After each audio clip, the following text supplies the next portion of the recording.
We use the term addiction to cover a whole range of different behavioural problems that people experience in controlling behaviours. Many years ago, of course, the term was used quite narrowly to cover problems that people had with what we would now consider to be physical addiction. You take a drug, you get used to the drug, your body adapts physiologically, and then when you stop taking the drug, you suffer unpleasant or even life-threatening withdrawal symptoms. We no longer use the term in that way for a very good reason, and that is we've come to understand that there's actually a wide range of different kinds of behaviours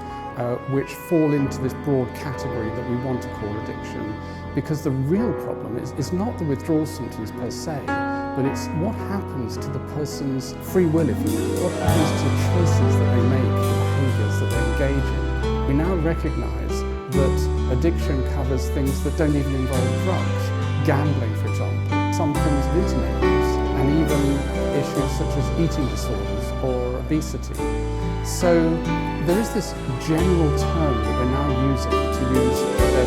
describe a behavioural problem in which there's a powerful motivation to engage in a behaviour which has been learned through experience and which is causing harm.